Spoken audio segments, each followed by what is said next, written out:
लो भाई, मोदी जी ने दे दिया एक नया तोहफा। विपक्ष के लिए एक करारा मुद्दा दे दिया है। One nation one election. Modi सरकार ने संसद का विशेष सत्र बुलाया है, जिसमें 18 सितंबर से 22 सितंबर के बीच 5 बैठकें होने की बात कही जा रही है।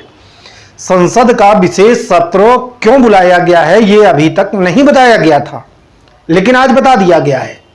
One nation one election Modi सरकार के लिए यह एक प्रकार से स्ट्रोक माना जा रहा है। यह सत्र 18 सितंबर से शुरू होगा और 22 सितंबर तक चलेगा। अभी तक मिली जानकारी के अनुसार बताया जा रहा है कि इसमें केवल और केवल 5 बैठकें होंगी। मोदी सरकार के दूसरे कार्यकाल का यह 17वीं लोकसभा का 13वां सत्र होगा ये, और राज्यसभा का 261वां सत्र होगा।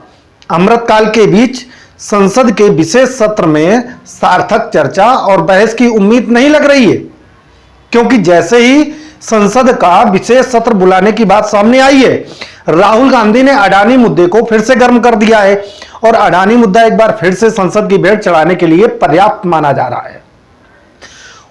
वहीं मोदी सरकार के साथ पूरा मंत्रिमंडल अडानी मामले से किनारा करता रहता है और आज भी किनारा करता नजर आ रहा है। ऐसे में मोदी सरकार द्वारा संसद का विशेष सत्र बुलाया जाना, जहां मोदी सरकार के लिए एक स्ट्रोक माना जा रहा है, और मोदी सरकार ने यह साबित भी कर दिया है कि यह सदन एक निश्चित रूप में स्ट्रोक लगाएगा, क्योंकि मोदी सरकार ने वन नेशन वन इलेक्शन पर कमेटी बनाकर सबको चौंका दिया है। और अब भारतीय राजनीति में एक बार फिर से बड़ी तेज हलचल मचेगी। विपक्ष मोदी सरकार द्वारा बनाई गई कमेटी पर सवाल जरूर खड़ा करेगा, लेकिन मोदी सरकार ने कभी भी विपक्ष की बातों को गंभीरता से लिया ही नहीं है। वहीं राहुल गांधी मोदी सरकार द्वारा बुलाए गए संसद के विशेष सत्र को हंगामेदार बनाने की पूरी कोशिश में दिखने लगे हैं। भाई, आपको यह भी बताते चले कि संविधान के आर्टिकल 85 में, यानी कि अनुच्छेद 85 में संसद का विशेष सत्र बुलाने का प्रावधान है। यही अनुच्छेद सरकार को संसद के सत्र को बुलाने का अधिकार देता है कि जब चाहे तब सदन बुलाई जा सकती है। संसदीय मामलों की कैबिनेट समिति निर्णय लेती है, जिसे राष्ट्रपति द्वारा औपचारिक रूप दिया जाता है, जिसके जरिए सांसदों या संसद सदस्यों को एक सत्र में बुलाया जाता है। आपने देखा था कि मानसून सत्र में जमकर हंगामा हुआ था। 20 जुलाई से 11 अगस्त तक संसद का मानसून सत्र चला था। संसद सत्र में मणिपुर हिंसा को लेकर जमकर हंगामा हुआ था। विपक्ष मणिपुर पर पीएम मोदी के बयान के साथ चर्चा पर अड़ा था, जबकि मोदी सरकार गृह मंत्री अमित शाह के जवाब के साथ चर्चा की बात कह रही थी, लेकिन विपक्ष नहीं माना और इसी को लेकर विपक्ष और सरकार के बीच जमकर संसद हंगामे की भेंट चलता रहा। इसके बाद कांग्रेस मणिपुर मुद्दे पर लोकसभा में मोदी सरकार के खिलाफ अविश्वास प्रस्ताव लाई थी। इस दौरान राहुल गांधी ने मणिपुर हिंसा का जिक्र करके मोदी सरकार पर जमकर निशाना साधा था। अविश्वास प्रस्ताव पर चर्चा का जवाब पीएम मोदी ने दिया था। इसके साथ ही विपक्ष का प्रस्ताव भी गिर गया, जो कि पूर्व निश्चित था। विपक्ष भी जानता था कि यह प्रस्ताव गिरेगा, लेकिन अब एक बार फिर संसद का विशेष सत्र 18 सितंबर से शुरू होने जा रहा है, जो 22 सितंबर तक चलेगा, यानी कि 5 दिन का है। इस दौरान 5 बैठकें होंगी। केंद्रीय मंत्री प्रहलाद जोशी ने गुरुवार को यह जानकारी एक ट्वीट के माध्यम से दी थी। प्रहलाद जोशी ने ट्वीट पर लिखा था, संसद का विशेष सत्र 17वीं लोकसभा का 13वां सत्र और राज्यसभा का 261वां सत्र है। 18 सितंबर से 22 सितंबर तक यह सत्र चलेगा। इस दौरान 5 बैठकें होंगी। उन्होंने कहा कि अमृतकाल के बीच यह संसद में सार्थक चर्चा और बहस की उम्मीद कर रहा है। G20 शिखर सम्मेलन के बाद सत्र को बुलाया गया है। राष्ट्रीय राजधानी दिल्ली में 9 और 10 सितंबर को G20 शिखर सम्मेलन का आयोजन होगा। संसद का विशेष सत्र इसके 8 दिनों बाद आयोजित किया जाएगा। इस सत्र में क्या एजेंडा होगा, इसे लेकर कल तक कोई आधिकारिक बयान सामने नहीं आया था।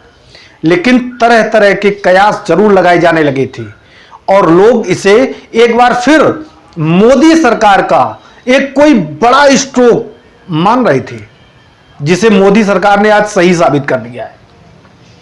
वन नेशन वन इलेक्शन के लिए कमेटी बनाकर मोदी जी ने एक बार फिर हंगामा खड़ा कर दिया है। विपक्ष अभी तक अपने लिए गठबंधन को मजबूत नहीं कर सका है, जहां ना तो लोगो फाइनल है, ना संयोजक फाइनल है, ना चुनाव किसके चेहरे पर लड़ा जाएगा ये भी फाइनल नहीं है।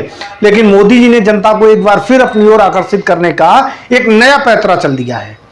पूर्व राष्ट्रपति रामनाथ कोविंद के नेतृत्व में एक कमेटी को बनाया गया है जो वन नेशन वन इलेक्शन के बारे में अपनी रिपोर्ट बनाएगी और सरकार को अपनी रिपोर्ट सौंपेगी। लेकिन यह रिपोर्ट कितने दिन में सौंपेगी, कोई जानकारी नहीं दी गई है। 2 दिन में, 4 दिन में, 15 दिन में, 6 महीने में, साल भर में, यह भी कोई जानकारी नहीं दी गई। लेकिन यह जरूर माना जा रहा है कि मोदी सरकार ने चुनाव में वापसी के लिए एक नया पैंतरा जनता के सामने फेंक दिया है। आगे देखिए जनता का इस पर क्या रुझान आता है। लेकिन क्या आप जानते हैं कि संसद के अपने निर्धारित सत्र कितने होते हैं? तो आइए हम आपको बताते हैं कि आमतौर पर संसद के 3 सत्र होते हैं। इसमें पहला सत्र बजट सत्र होता है, दूसरा सत्र मानसून सत्र होता है और तीसरा सत्र शीतकालीन सत्र कहलाता है। लेकिन विशेष परिस्थितियों में सरकार को संसद का विशेष सत्र बुलाए जाने का प्रावधान अनुच्छेद 85 देता है, जो कभी भी बुलाया जा सकता है। ऐसा माना जा रहा है कि केंद्र सरकार ने वन नेशन वन इलेक्शन जैसे चौंकाने वाले फैसले के लिए संसद का विशेष सत्र बुलाया है।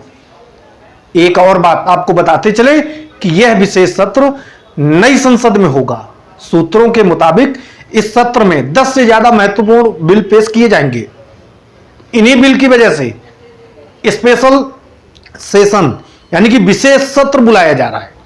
अडानी मुद्दे पर हंगामे के बाद राहुल गांधी की संसद सदस्यता रद्द कर दी गई थी, जिसके बाद मानसून सत्र में उनकी सदस्यता बहाल कर दी गई थी सुप्रीम कोर्ट के हस्तक्षेप के बाद।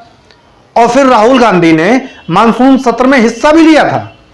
उन्होंने अपने भाषण में मणिपुर हिंसा को लेकर केंद्र पर तीखा प्रहार किया था।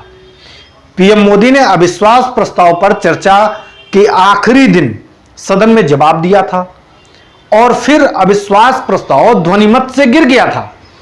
उसके बाद फिर से यह संसद का विशेष सत्र बुलाया गया है, जिसमें मोदी सरकार ने वन नेशन वन इलेक्शन जैसी कमेटी बनाकर सबके सामने एक हंगामा खड़ा करने की बात कर दी है।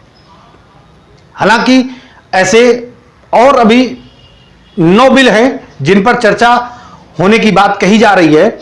देखते हैं कि अगला चौंकाने वाला मुद्दा मोदी सरकार के द्वारा क्या दिया जाता है, जो विपक्ष को कटघरे में खड़ा करेगा या आम जनता को अपनी ओर आकर्षित करेगा। चूंकि यह चुनावी सत्र माना जा रहा है, इसमें मोदी सरकार कोई ना कोई ऐसे मुद्दे जरूर देगी जिससे जनता को अपनी ओर आकर्षित किया जा सके, जनता से लाभ मिल सके।